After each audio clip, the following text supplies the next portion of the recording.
You're listening to a podcast from The Word. Welcome back to Word in Your Ear. They like to say nowadays that popular music moves really fast. They're talking balls. Because if you want to know when popular music moved really fast, you have to consult our next guest, who spent a brief but very important period of time in one of those groups that became notorious, legendary, resounding through the decades, to the extent that, in the words of the Eagles, you can check out any time you like, but you can never leave. Ladies and gentlemen, Glen Matlock. Evening. I must admit, I've never been compared in any way at all with the Eagles. Well, it wasn't a comparison. It wasn't a comparison, and anyway, whatever. And spoken of. But on the other hand, I did do a gig. The same sentence. I did do a gig last summer at Slim Jim Phantom's wedding reception. It was an excuse to get more people in at the Whiskey A Go-Go in Los Angeles, and Gilby Clarke was supposed to be playing with me, but he was having a drink, missed the call, and I ended up playing with Skunk Baxter on stage. He was really quite good, actually. You played with a member of Steely Dan and the Doobie Brothers. Yeah, and he was okay. He was complaining about the Eagles. So I think we're among friends now. Which, 1-1 was the score. Absolutely. So, Glenn, give us an idea of the concept of the book, Triggers a Life in Music. Well, a particular idea here. I'd written a book many, many years ago, maybe before people were doing books. For people of our ilk, right? And we was talking in the green room downstairs with Pauline, and now it's a popular thing. And I thought, I can't do the same book again. And somebody suggested, but why don't you do a book based around like lyrics you've written, some songs that have affected you, some that were instrumental to your growing up and becoming a musician. So that's what I did, really. Right. And there's a whole bunch of stories behind each chapter. So each chapter is a book, is a song title. So the first chapter very much deals with, the 1950s. You're born in the 1950s? 56. Yeah. 56. So how much of a 1950s childhood was that?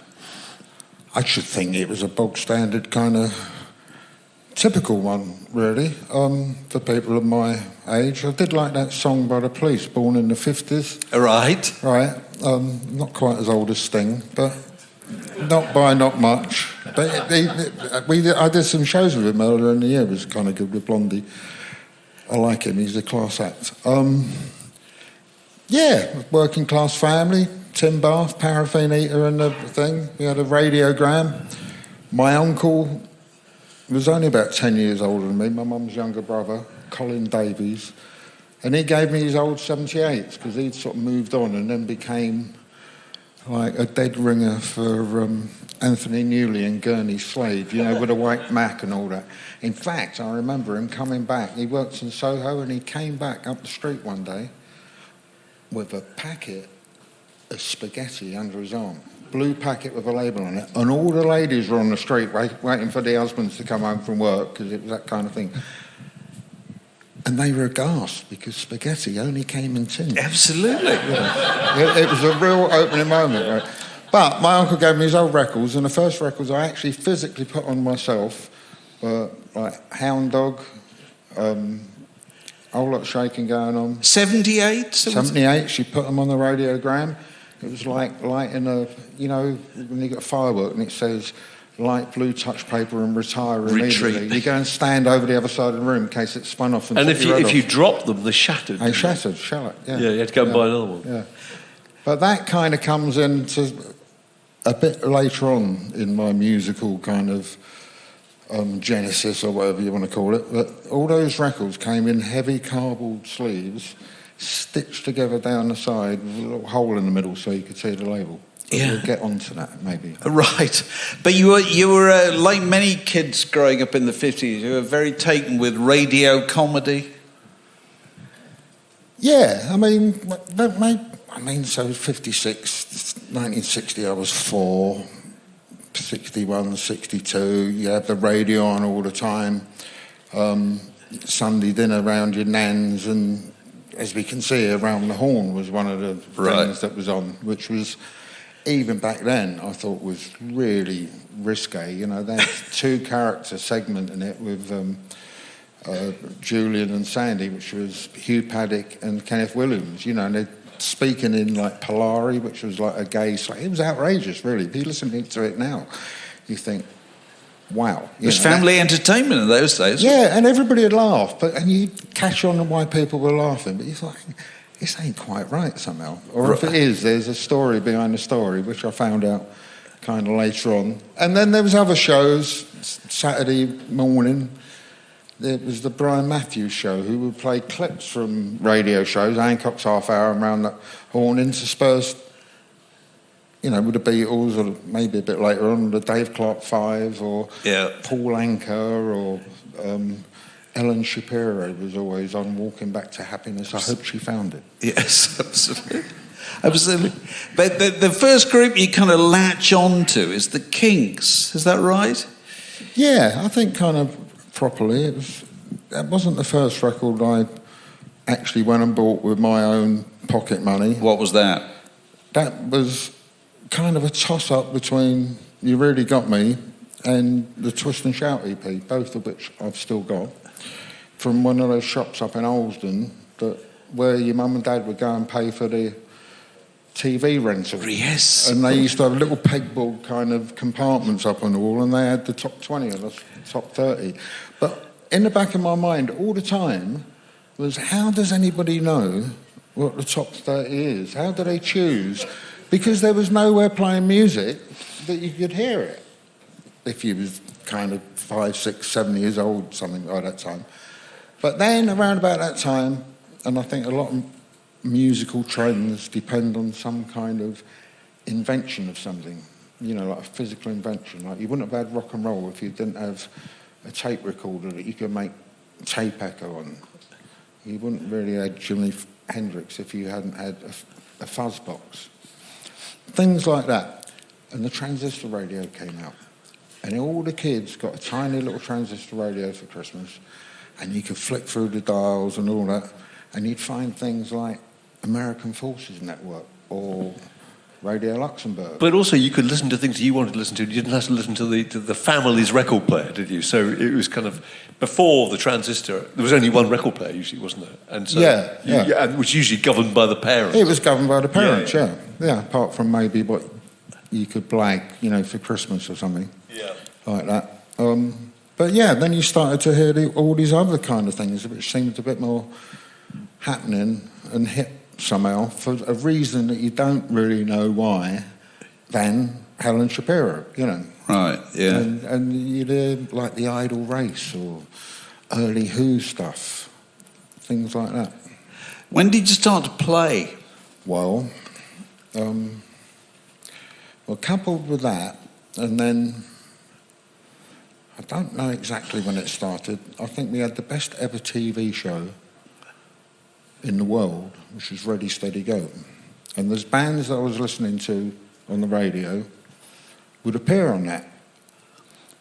The Stones, Dave Clark Five, Beatles a bit later on, and then the London bands, you know, like the Kinks and the Who and the Small Faces. And I really dug the Small Faces because they looked like kids, really. In fact, I never really, until a very late age when I met Bernie Rhodes, I thought, I loved the band, but it was a stupid name, right? And Bernard Rhodes, who went on to manage The Clash, he explained it to me. He was 10 years older than us, or even a bit older than that.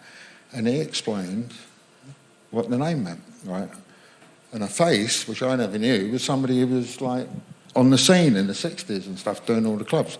You never know till you find out, and they were little fellas, the Small Faces. Yeah. He actually thought it was a great name. So once I understood that, that was kind of cool. But I dug them.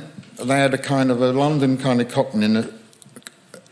cockney kind of-ness to their lyrics, you know, with like Lazy Sunday, you know, when he's a bit vaudeville, it was fun. And they were different because of that, but also within the band, there was a guy called Ronnie Lane, and there was just something about him I kind of dug. And that kind of led me to wanting to have a guitar for Christmas, which I got when I was 10.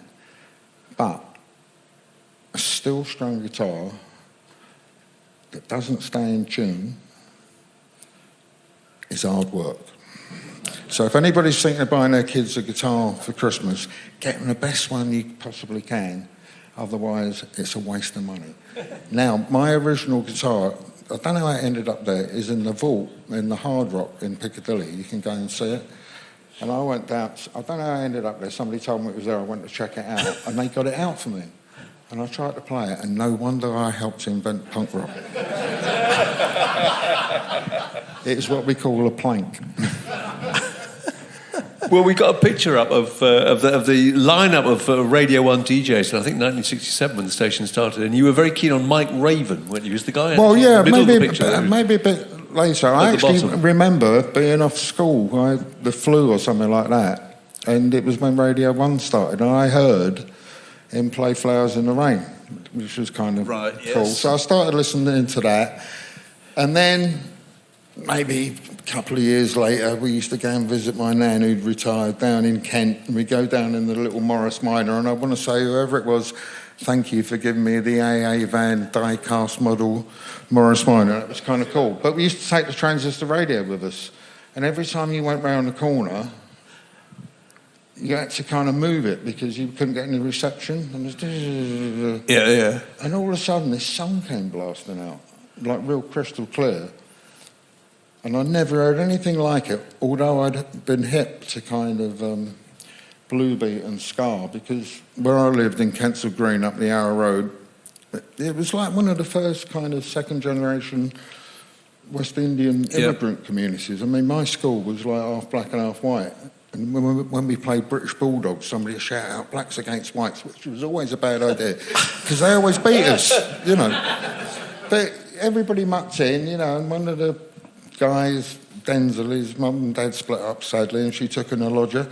And it was one of the latter members of the Scatterlights, and he used to come and play football in the street with us. Oh, really? It was kind of cool. So I'd heard Blue Beat and King Tubby and all that. I didn't really know what it was, and Max Romeo was kind of big a bit later on. But this record came blasting out, and it was Israelites by Desmond Dekker. Right. I thought, wow. But I stayed tuned to the radio for the rest of the show, and it was more of a blues kind of program. And Mike Raven, he was like an early Charlie Gillett kind of guy. And what he'd done, because I started listening to the show the next week and the week after that, he'd play a load of old blues, and it kind of got a bit more modern, and then he'd play something that was a little bit more contemporary, maybe because somebody put in £15 in a brown envelope, you know. And I was listening to it regularly, but the show it led into afterwards was the John Peel Perfume Garden. Yes. Before it was Top Gear. Top Gear. I think it was not long before it came in Top Gear. But he played bands like Audience and Tyrannosaurus Rex. Right. What did you think of them? What I thought of it was that I discovered that there was a whole bunch of other music that you didn't hear that was pushed down your throat on daytime radio, and it was interesting for that. And also, because I've been listening to Mike Raven, I realised some of it was a bit kind of blues-based. And he recommended an album that I went up to Holsden to buy in a record store, proper record store. So I'm like a 14-year-old kid going in there, and I thought it was kind of good to learn the blues, to sort of kind of get reinvested in the guitar. And I walked in, and there's some hippie guy there, probably in loom pants and long hair and all that, like you guys used to look like. And still do.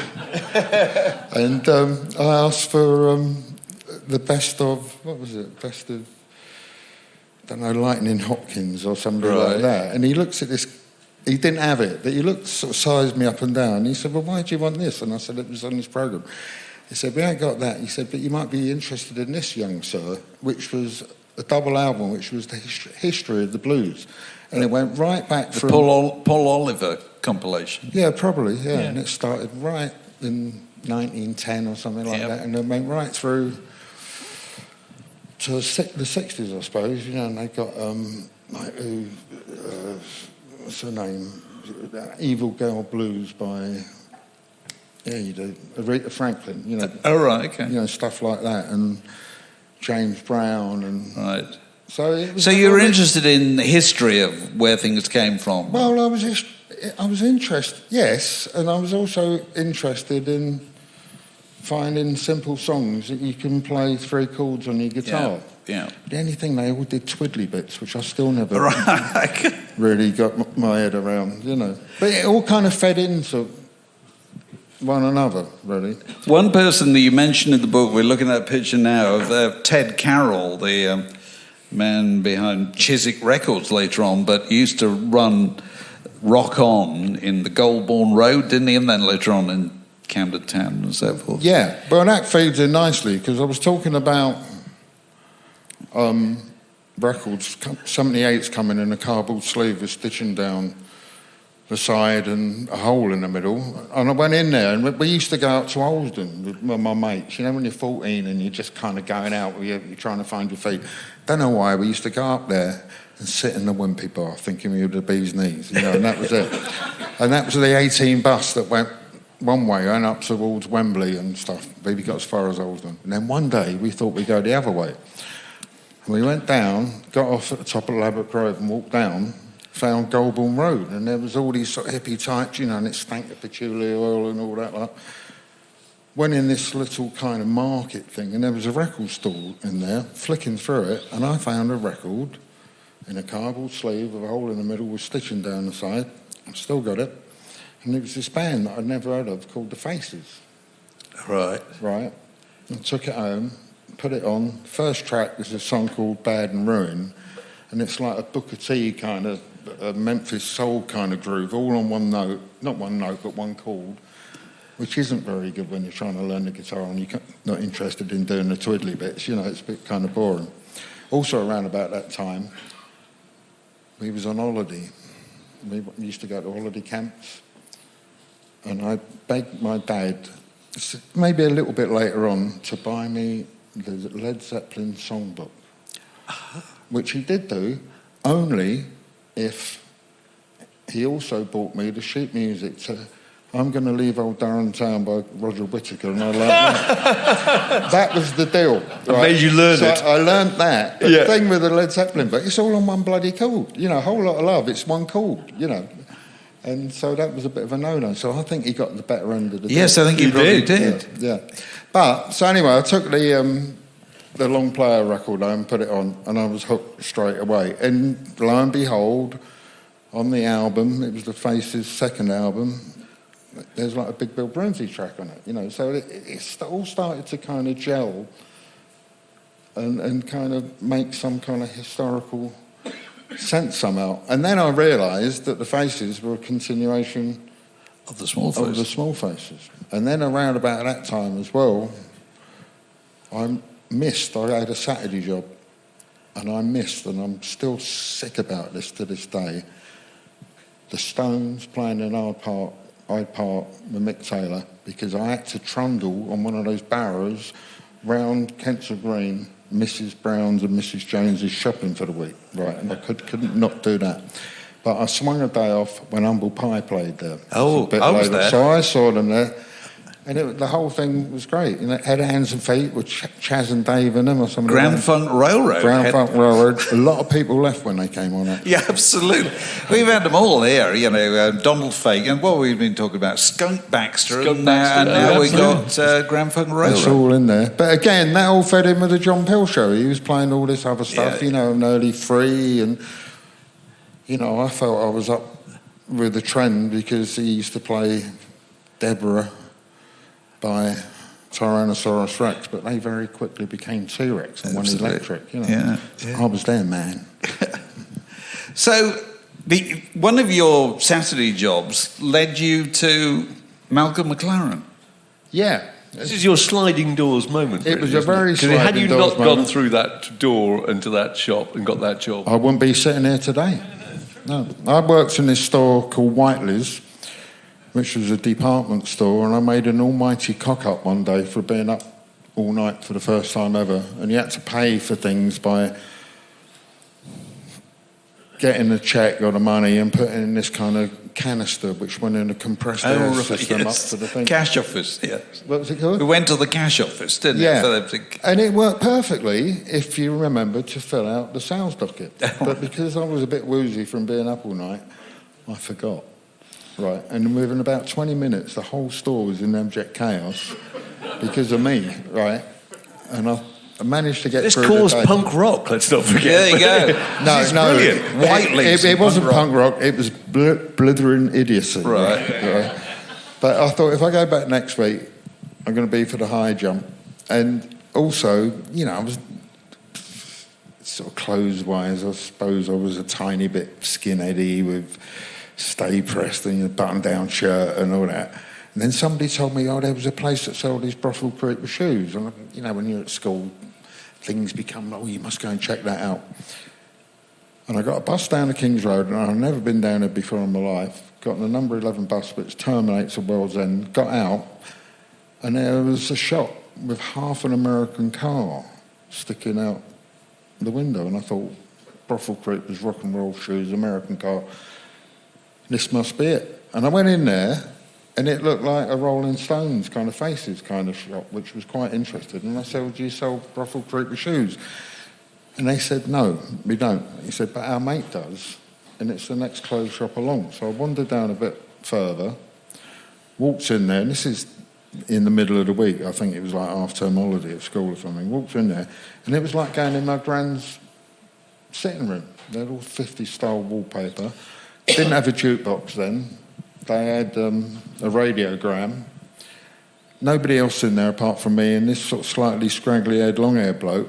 And I said, you got brothel creepers? He said, over there. And I looked at the price of them. It was like £7, which was a fortune. I'm like, And I was taking too long to be in there without buying something or whatever. And the guy said, well, can I help you? And I went, you don't need anybody to work here, do you? And the guy said, well, as it happens, I'm leaving at the weekend. Why don't you call this guy up? And he wrote down a number, Malcolm. So I called him up, and that was it, because he needed some staff. So I started the following Saturday, and that was it. Right. Which is where you met Paul Cook and Steve Jones, wasn't it? Yeah, not initially, a bit later on. But that in itself was kind of interesting, because it was a teddy boy shop. Yeah. In the week, there was nothing there. But on a Friday night, he'd have a delivery of brothel creepers. Saturday morning, 10 o'clock in the morning, there'd be a queue right down to the Chelsea Bun, which was a little cafe where all the bus drivers used to go, and there'd be a queue of teddy boys waiting to get some. It was just mad. It was totally different. And going in there was all these kind of not weirdos, but people I'd never really come across before. And back then, Pauline, who spoke very well, I thought, mentioned Clockwork Orange, and there was pictures of the Rocky Horror Show up there. Well, it transpired that Malcolm and Vivian had done some clothes for the Rocky Horror Show, which back then wasn't a film at all. It was a stage play at the King's Road Theatre. And a bit later on, I got involved with Malcolm and Vivian, and Bernard Rhodes was mates with them. We started going out to see things, and there was a band that were heavily influenced by Clockwork Orange, and on the Sunday night when the show wasn't on, the Heavy Metal Kids played. Yes. So we all went to see that, and Gary Alton came through, who ended up as Dwayne in Auf Wiedersehen. Auf Wiedersehen, Pat. You know, he came swanning in right through the audience. It was there was all this stuff going on. They were all slightly kind of precursors to... Yeah, and none of it quite fitted together, but it did later on. It did later on, you know, and the whole sort of Bowie thing had, well, not been and gone, because he never really went away, but that initial surge of you know, the Spiders from Mars, who I actually saw at Earls Court, because I started going out then, and I seen the Faces. Motley Hoople were kind of cool bands that were a bit more left wing, not left wing, but left field slightly than your teeny bop kind of stuff. Those people started coming in the shop. Mick Ronson came in one day, and I sold him a pair of pink casual loafers Which you then saw him wearing on some TV show, didn't No, he wears them in the Bob Dylan movie Ronaldo and McLaren. That was it. And when I went to see it at Camden Parkway Odeon, I told everybody. I sold him those shoes. But initially, just through, I mean, that was later on, but I started to feel kind of connected with this kind of demi-monde. And Malcolm's Shop was the total antithesis of what purportedly was going on in London. You know, Granny Takes a Trip, round the corner was Alcashira, where, like, he shall not be named, but, like, Gary Glitter, you know, would buy their kind of clothes and stuff. And then there's all these kind of Chelsea mob and sort of semi-junky people, and which wasn't that interesting, but there was always something about them, you know. And then there was a connection to, you know, Bowie did that fantastic album with Mick Ronson and Lou Reed, Transformer. You know, that was a really seminal early punk rock record. And then Malcolm got involved with the New York Dolls, and I didn't meet them there, but there was like a connection then. And then Steve and Paul and Wally started coming in, who were kind of interested in all that too, but they were right. And they had a little group and were playing what kind of music then? Wally and Steve? Well, I didn't really know what they was doing then. It's just that they sort of had a band. And I always thought Steve was a bit of a tea leaf, you know, so I would be more interested in making sure he didn't nick the Dayglow socks or something worse. Sure. But then they was always trying to chat up Malcolm, who would kind of humour him. And then one day, I overheard Malcolm saying, "Oh, how's the band going, lads?" You know. And Paul said, well, do you know what, Malcolm, we're trying to take it seriously, but our bass player never turns up and we can't get on. And our bass player was Del, who was Paul's sister's fiancé at the time, right? And I said, well, I've got a bass. I didn't say I could play it. I said, I've got a bass. And they went, really? What bands you like? And I said, The Faces. And they said, really? It's our favourite band too. So that, you know, a couple of days later, I'm around Wally's house in East Acton playing bass. Right. And the only song I knew all the way through without stopping, and it is quite a flash one, is Three Button Hand-Me-Down by the Right, oh, very good. So I played it and I was in, and then I said, and I had this really cheap bass I got at school, which I actually think was a 6-string guitar with 2 of the strings taken off and 4 fat ones put on. But it was purple. It did have a go faster stripe on it, so I thought it was great. And in a real Crocodile Dundee moment, they said, well, you're in, but you're not playing that. That's not a bass. I went, what then? And from under Wally's bed, they pulled out a guitar case with a Fender Precision in it. I said, where'd you get that? And they said, don't ask, and I didn't. They were those kind of guys. Right. Well, they famously nicked the gear, didn't they, from the David Bowie concert? I'm not saying, but they did. It's just... But our demos did sound good. What were your first impressions of John Lydon? Well, yeah, look, I mean, we was knocking around for a good 6 months together, rehearsing. Turns out they had a band called Strand. Steve was the guitarist. They weren't called Strand when I joined them, there was just no name. Wally was a guitarist, Steve was trying to be the singer. He sort of saw himself as a cross between Roy Orbison and Steve Ellis. Which, in fact, we even had a couple of goes at Day Without Love and stuff like that. Right. But what we did find out is that if you ever go out playing a song, and I think Pauline would probably agree with this, sometimes it's a bit too hard. And it sounds nothing like it. But what you do have is the beginning of something of your own. So to do cover versions badly is not necessarily a bad thing. Oh, no. You know, it's a starting point for something else. Yeah. So can you remember the first time you met Johnny Ron? Well, what happened was that Wally wasn't working out. He got asked to leave. Steve was getting more proficient on the guitar. And we was on the lookout for a singer. And back then, nearly everybody but everybody, you know, including the milkman and your bank manager, if you had one, had long hair and flares and a greatcoat and sideburns down here. Everybody looked like Dickie Davis, you know.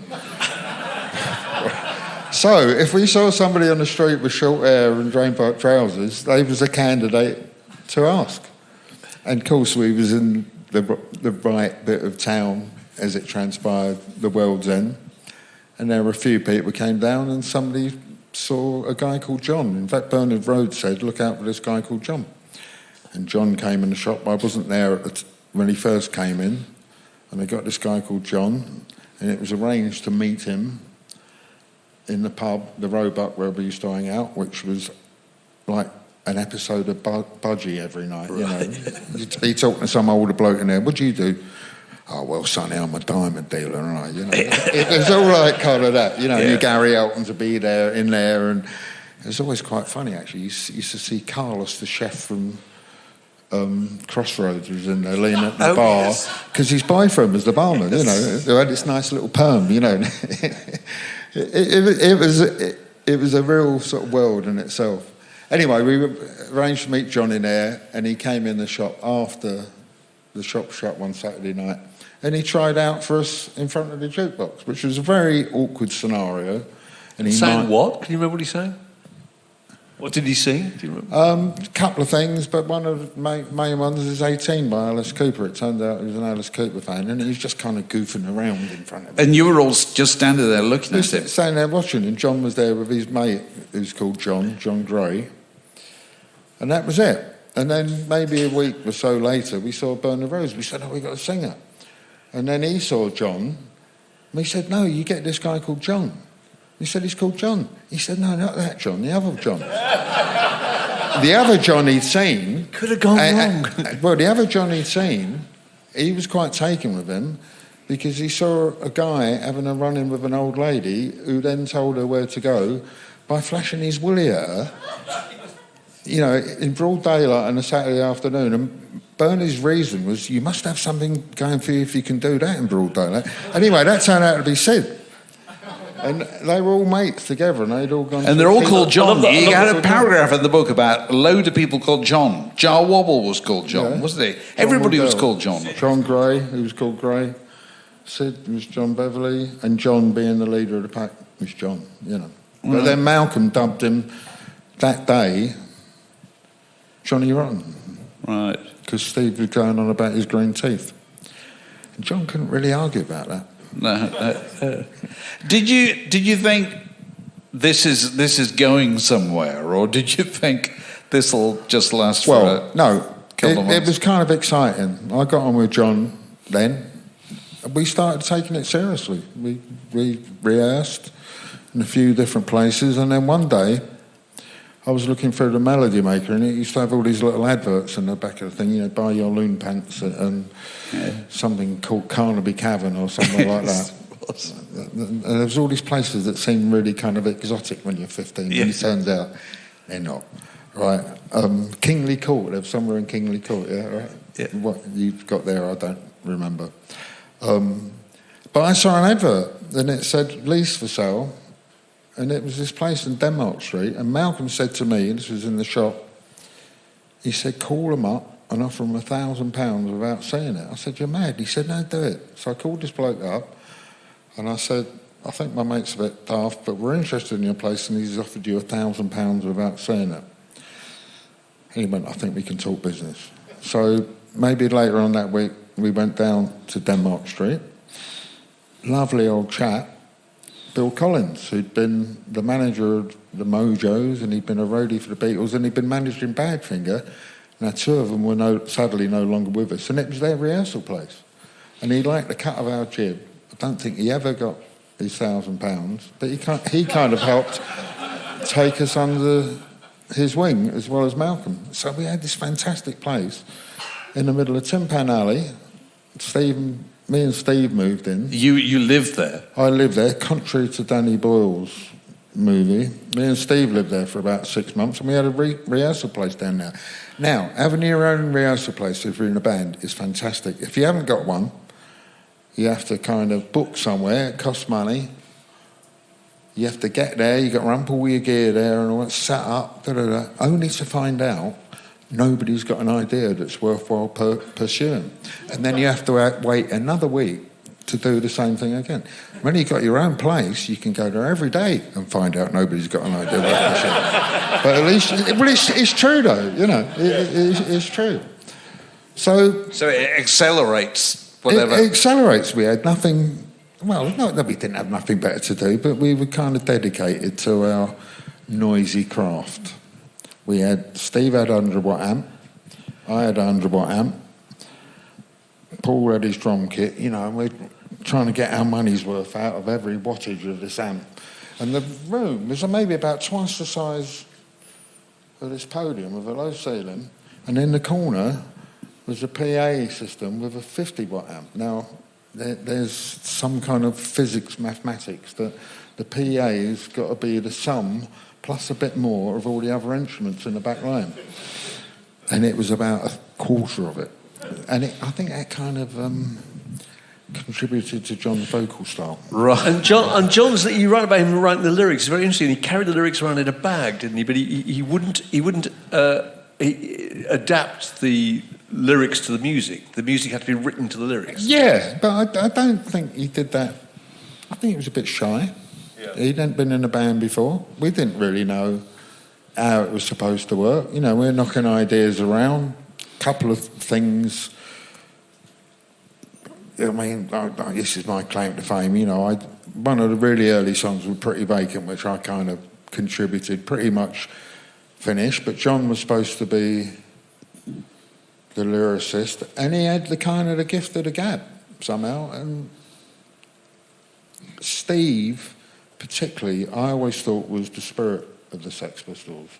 Even later on when after I left and they did a Pretty Vacant video, God Save the Queen, and he's got the anarchy handkerchief knotted in his head. I mean, what self-respecting lead guitarist would do that? But Steve did and carries it off. That was the spirit of the band. But John could put that kind of emotion into words somehow.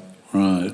And also another thing that was important was that because of our kind of connections, there was a guy who used to come and hang out in the shop with us, and he'd helped Steve with guitar lessons, but Steve's never really credited him with. It's Nick Kent. He was like the star writer of the NME at the time, sort of the Lester Bangs of England, and he was always going backwards and forwards to Granny Takes a Trip, because there was other under-the-counter stuff going on. And he gave us a cassette. He kind of took us a bit of interest in us, and this cassette was like nothing that we'd ever heard. And there was a song on it that we thought we'd do. I'll tell you in a minute. But his mate was John Cowell, who produced this band, and the record didn't come out for another year. And the song that took our fancy was Roadrunner. And we did it before the record was even released, because we was in the right place at the right time. We were the right guys. It was only later on that we found out it was about a car. I don't think we would have ever done it had we known. And it was only a few years back. I was recording in Rhinebeck, upstate New York, and somebody was up with the drums, and I borrowed El Slick's car and I drove into town, and I thought I'd come back a different way because they probably haven't fixed the kit yet. And I actually drove past the Stop and Shop, and there's a little chain of things. And it took like kind of 40 years for that whole story. That's what happens, isn't it? We've got to ask you about the major pivotal moment, which is the appearing on the Bill Grundy show, which is that point, which is Malcolm's idea that you should do this and promote the tour. And then tell us what happened, and then he's mortified, isn't he? It was a sliding doors moment. It wasn't Malcolm's idea. We just signed to EMI, and our stablemates were Queen. And Queen was supposed to do it because Freddie had a bad toothache. Well, I can't possibly go on, the show must go on, but it didn't. And I think the press guy at that time was Eric Hall. Yeah. So he suggested Malcolm to do it. And this is Monster Eric Hall. Yeah, Monster Eric Hall. I've read a funny thing today about him and Terry Venables. Yes. Did you read that? Yeah, I did, yes. Sorry, we'll tell you about that. It's a bit of a long story. Him and Mad Frankie Freddie. Yes, right, yeah. Anyway, move on from that. But so Queen couldn't do it, so Sex Pistols. Yeah, so we did it. We nearly didn't do it because we were rehearsing for the Anarchy Tour. It was the first day. Lots of things happened. In Olsen, next to where I bought the Story of the Blues album, actually, there was a cinema, and it had turned into band rehearsals and was going to be a gig, and. We were kind of busy rehearsing, so we wasn't going to do it. And it was only on the third phone call when Malcolm sort of lad, Neil Stevenson, said, well, Malcolm says if you don't do it, you won't get your wages this week. And we, Pauline, he was on £30 a week, he was on £25 a week. Right? So we thought we'd get in the car, and they sent a limo, pulled up outside Euston Tower, which was where, what was it? Not London Week, well, was it LWT? Thames TV was. Yeah. Went in the green room. Steve was in like Flynn and out again, and it was winter because he had an overcoat on and stuff. Went out somewhere else. Me, John, and Paul and Malcolm sort of found those little 33 centilitre cans of Heineken warm, had one of them each. Next thing, we're on in front of the cameras. Yeah. Bill Grundy comes down, he's got a cob on, tries to take it out with the wrong blokes, picks on us. What had actually happened was Steve had been in the green room first and found a bottle of Blue Nun and gone in another room and drunk most of it to himself, which then kicked in That's halfway. so 70s, Blue Nun. Yeah. Yeah. And that was it. And then the following day... I blame the Germans. But the following day you were the biggest story in... It was the biggest story in the country. On the planet. But by then we had been gigging. We'd been on the front page of the Melody Maker where we were supposedly fighting with the audience, but we was actually trying to break up a fight because nobody watches the band if there's a fight. You know, it was all that kind of bit. But we were making headway. You know, we'd done the 100 Club, it was building up. We'd gone to Paris and did this and that and the other. But yes, we did the Bill Grundy show, and it just all became a different thing overnight. And with the immediate result that your tour... The tour we embarked upon, I think it should have been called the Flying Dutchman tour, really. We did like 3 or 4 shows out of 23. But we had to turn up to all of them to show willing. Oh, really? Well, I think at the very bottom line, if we didn't turn up, they could have said we didn't turn up, well, we wouldn't got like half the money guarantee for that thing. But also, we wanted to show because we wanted to play, and we wasn't going to kowtow to the censorship. So it was local councils very often, wasn't it, interviewing? Yeah, but it was bloody daft. You know, like one place, the mayor would say, well, if they play in the afternoon in front of me and I approve it, they can play in the evening. Well, I thought it was bloody stupid because we could actually be nice as pie. He approved it, and then we could go and swear our heads off. It's a lovely idea, the Sex Pistols just playing to a solitary mayor. That's just wonderful. Well, some of the early gigs we did, we played up Redcar, not Redcar, but somewhere up that way. We played a Conservative club. Yes. And the bloke kept coming in asking us to turn down. There was only about 6 men and his dog there. And he come in the end and he went, "It's no good, lads." Excuse my northern accent. "It's no good, lads." He said, "We'll pay you, but you have to go because we can't have bingo being called." You know, so we did all those kind of things, but it was great. You know, these days, sort of bands make a record, and when I've got kids who are in bands, you know, and they've written their first song, and they want to put it on Facebook or MySpace back then or whatever. But we didn't do any of that. We did all these shitty little gigs, and you learn your stagecraft, and you iron out all the wrong bits. I mean, there was a song I used to sing. I can't even remember how it goes, but it was stupid. Because I'd sing a song, and then Johnny Rotten was doing backing vocals. He felt like a planet, I felt like a planet singing it, and that just went. I think it was called Where Are You Going to Go? Well, it went in the bin. Right. But it was only by doing gigs that you find that out. The book has the chance for you to set the record straight about your departure from the group, because, right. You know, as journalists at the time, we kind of remember it as being... You know, Malcolm appeared to have orchestrated this, and was the idea that Glenn liked the terrible crime of liking the Beatles. He probably kind of did in a way, but, you know, were 2 things. A, you were talking about my brief tenure in the Pistols. I'm actually like one of those petrol stations, the first and last before the M1, right? So I was the first one, and then I've done many more gigs around the world since then, with them actually. The vast majority of the songs were written then. The only thing that's ended up on Nevermind the Bollocks, they all sound exactly the same as Skunk, except the bass player's not quite so good, and the sound's superior. So I kind of felt I'd done my bit. After the Bill Grundy show, it all became a whole different thing. Malcolm was trying to pitch us as like some kind of new Bay City Rollers, and he was a Svengali, and we weren't allowed to play anywhere. And I'd go and see a band, and some guy would tap me on the shoulder and say, "Hey, Glenn, tell Malcolm that I'll put you on." "Oh, are you then?" "I'm a promoter. I'll put you on at the Marquee." So I go and tell Malcolm, he goes, "Oh, no, you're banned." Right. And this kind of it happened all the time. I was 19. I just felt it. And I wanted to be a musician. I wanted to play. I just found it all a little bit dishonest, you know. And then when we did the Anarchy tour, it became really sort of factional within the band, you know. So you wasn't happy? It was a really frosty atmosphere all around. And then we had a big meeting, me, Steve and Paul. I knew they tried out Sid over the Christmas period, which they thought I didn't know, but I did know, which I thought was kind of shitty. And I thought, well, that's not going to go anywhere, because he's a likeable nitwit, right, with a good haircut. And then we had this meeting. It was me, Steve, Paul and Malcolm. And Paul said to me,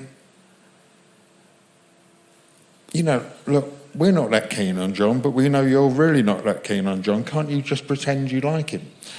Right, and I thought to myself, if you don't realise where most of these songs I hadn't written the whole thing, but, you know, they've been instigated and stuff, fuck you. And I said, no, either back me up or that. So I could have said, yeah, I can do. And I said, no, that's it, if that's what you think.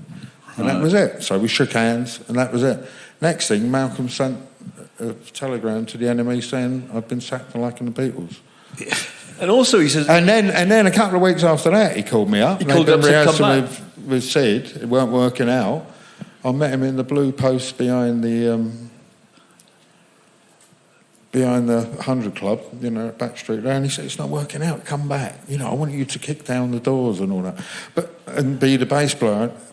But another thing that had been happening as well, which is in the book, was that I became friendly with a guy at EMI called Mike Thorne, who went on to become quite a big record producer. And when all this is going on, we actually did some demos with Mike, with the Pistols, just after the beginning of 77. And he said to me, "Look, do you want to come out for a curry?" And I said, "Yeah, who's buying?" He said, "Well, EMI." So I met up with him, and I said, "What's this all about?" And he said, "Well, me and the people at EMI kind of know there's a problem with you and the band. We help you sort it out. But also, if you don't, me and the people at EMI see you as a main tunesmith in the band. And if it doesn't work out, we'll be more than interested in anything else you come up with." And I thought, well, that's fucking interesting. So I got that going in the back of my mind. And I didn't rush to sign to EMI, but I thought if they felt that, other record companies would do. So I don't know if that was kind of turncoat-ish to the Pistols ethos, but I was getting the stick. So I walked, you know. All those things kind of came together. Yeah. And when you're 19, just turned 20, you don't necessarily see the wood for the trees. So your next thing was the Rich Kids. I'd already started getting that together then. Why do you think that didn't work? Why? Wrong thing at the wrong time, really. A few years later, well, we had our moment in the sun. We would have bands. Many years later, I did a thing with a version of the Faces, and then Steve New, sadly, got very ill with cancer, and we had some guests. We played a show to kind of try and raise some money for him, and we invited Gary Kemp down.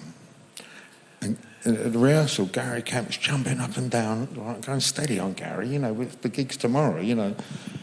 And he said, no, I'm really excited. We used to come and see you when you did do gigs.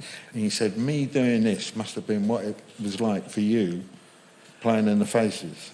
Which he didn't have to say that at all, but we were a big deal. And I think we was like a bridgehead. You know, we'd play in Birmingham, Duran would be in the front row before they got it together.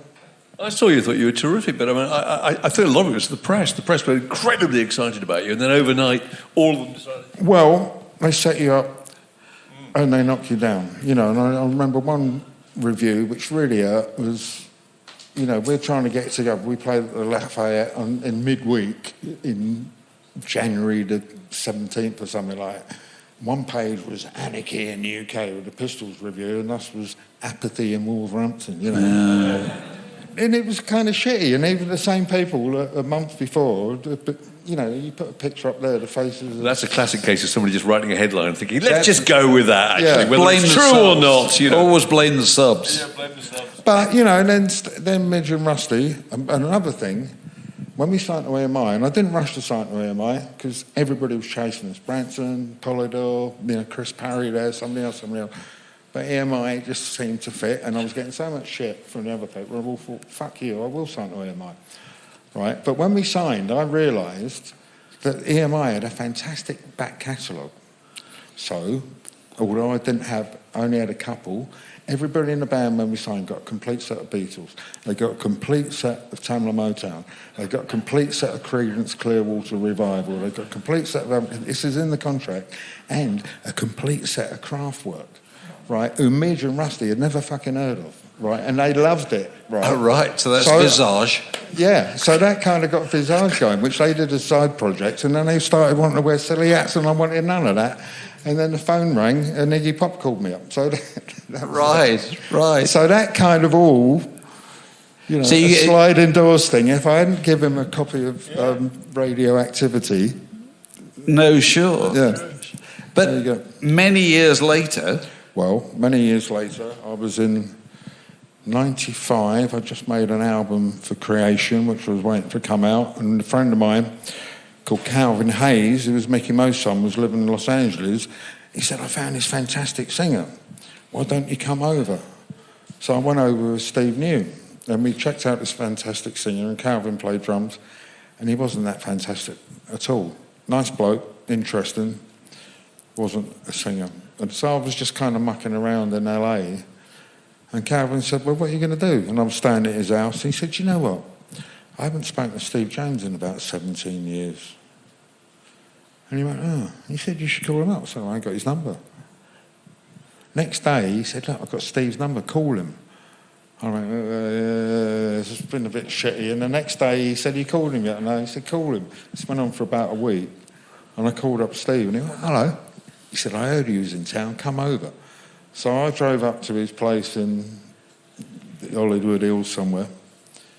And as soon as I got there, he said, let's go and see John. And I was like, oh. So we drove down to Venice there and went out for lunch, which I ended up buying. John afterwards said, you know, when that thing in the bill comes and he just sits there, I can't stand that. I ended up just getting it, right? And then John went, oh, I was going to get that. Right, yeah. But we going all right. And then we called up Paul. But with the time difference, he was out and he called back. But it's set in train to do. And that was 17 years without communication. Pretty much. I've seen Paul a little bit. But Steve and John lived in America. Right. And that led to a reformation and that led to the Filthy Lucre tour, yeah. Right. Yeah, which was how were relations on that tour? They started off pretty good. And you know, Pauline was saying, you know, when you're sitting, you know, one of the gigs I remember doing early days with the Pistols, Denmark Street, and we had these kind of roadies, Dave Goodman and Kim Thraves, and they had a Transit Luton, you know, when it's over the cab, with no windows in the back. So Steve always managed to get in the front, of course. And there's me, John, and Paul with a shuttered door at the back, you know, going for miles and miles, bumping around on the equipment, no seats, blah, blah, blah, hammering on, yeah, we want to pee, fucking stop. Thing goes, shh. We're on the Yorkshire Moors, it's pissing down with rain, you know. It's not very comfortable. And that's when arguments kind of start. When we did that tour, we flew everywhere first class, not necessarily on the same day, on the same flight. It makes such a difference. And you can afford to come to an accommodation with each other. And of course, one of the points you make in the book is when you reformed, and I'm sure this applies to many bands, they're playing far bigger venues than they played in the early days. Yeah. You know, the sort of legacy of the Pistols was a real big deal thing. People were going on and on about it. You know, Oasis had come out and were going on and on about they're trying to do a thing between the Beatles and the Sex Pistols. You know, it was a time and a place for things. But I like to do it because it was building a few fences, kind of. But we got to play our music, and for me it was always about the music, and there was some good songs there. Yeah. And to play that in front of a big crowd with a 17,000 watt That must be PA fantastic. system. Yeah, You're doing what you did before, but with all the problems supposedly taken away. Really. Yeah, when I was in the band first time around, I think probably the biggest gig we did was the Leeds Poly, which was maybe 350 people. Now, not many people are fortunate to do that, but I thought we kind of got it together. You know, when we did the Filthy Lucre tour, we did 2 gigs in Europe. We played in Finland, which is really funny actually. It was like Midsummer's Day, and it was like on a farm, and you had to go down this track, like dirt road, in the tour bus, and on one side was a wire fence with an ostrich farm, right? And in front of us, about a kilometre, there was a bloke with a wheelbarrow full of his beer who would not get out the fucking way, right? And we had to crawl all the way behind this guy, and we played to kind of like Anarchy in UK, Apathy in Helsinki kind of thing. It was pretty bad. And I love this. And then we did another gig in Germany, and it was pissing down with rain, and that was like, oh, and Steve was going, oh, I don't know if we should be doing this or not. And then we had to do Finsbury Park, right? And not only did we have to do Finsbury Park, we had to make a live album, go out live on the radio, which I didn't think was a good business sense because everybody taped it, burst through a screen. The night before, I stupidly watched Spinal Tap, right, where the bass player stuck in a pod, and then there was a screen which we hadn't done before. We had to burst through, and it was like, and it all came together, and it was fantastic. And it was like, yeah, it was good. You know, we hadn't played in London all that time, so it was exciting. So you've achieved many of your ambitions. Looking at a picture of you being a member of the Faces. Full circle there, yeah. Not a very good picture, but there you go. Yeah, and it was a version of the Faces. I got the gig because Ian McLagan, bless him, who I think was one of the best keyboard players ever, who's right up there with Garth Hudson and Booker T. He was my mate. He did a tour with the Rich Kids. And so he got me the gig, and I pushed him, and they were trying to get Rod to do it, but for whatever reason, I wasn't really party to it. He didn't. They got Mick Hucknall. He didn't have to do it, did it with a good heart, and it was bloody good. Didn't do that many shows. But when they decided I was going to be the bloke to do it, Matt called me up. He said, right, Glenn, you sure you can do this? And I said, Matt, I learnt to play doing these songs. I know them backwards. And he went, oh, great. I said, it's just forwards I struggle with. He laughed, and it got me the gig. The last project was the Blondie project, which I mean, a lot of us would have seen you on the Glastonbury show this summer. When you joined Blondie and toured this summer and played Glastonbury, that must have been extraordinary. Yeah, and it was all a bit kind of last minute. I've been mates with Clem Burke for a long time, and the funny thing was, at the end of the Filthy Lucre tour, I'd sort of stayed out of the country a little bit. Luckily, before Tony Blair came in and changed the staying out of the country tax laws, but it's a bit like being a boxer for a prize fight and you're never going to have another one kind of thing, right? And I was out of the country and mobile phones were in their infancy, and I kept getting all these missed calls from Clem Burke, right? What's going on there?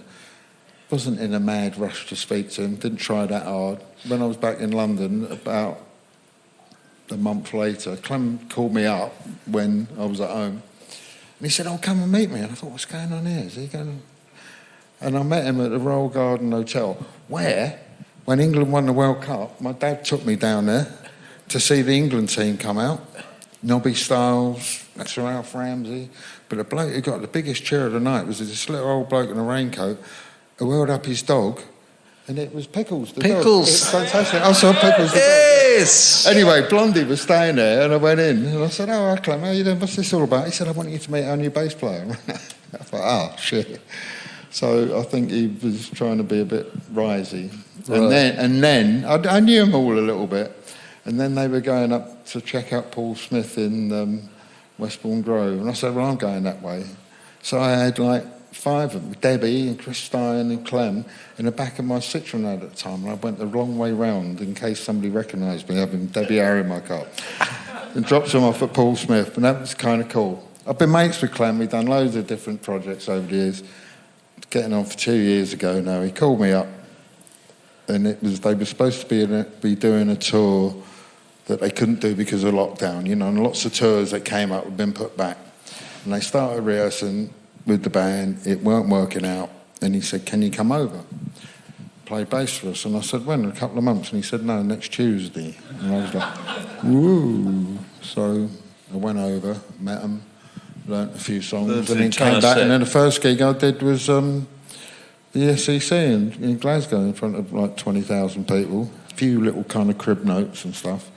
And then, it's kind of funny this, then the night after we played in Swansea, another big show there, but in between it just worked out all right. In lockdown I'd met this guy Kevin Brennan, who's the Labour MP for Cardiff West, no, not Swansea, in Cardiff, and he's been very good. He's been speaking about the effects of Brexit on musicians touring and streaming, and had Lord Frost in front of a select committee, and he's quite a good folk musician. And I met him, and in lockdown I put some bass at home on his album, and then it was a big album launch, and it was in the night in between the two gigs, and I'd already promised him I'd do it, and so I went and played in this little church in Canton and did this show with him, and then they went and did it. It's cool. I like doing things like that. It's like the rough with the smooth. Yeah. So you're available for engagements, is that fair to say, Glenn?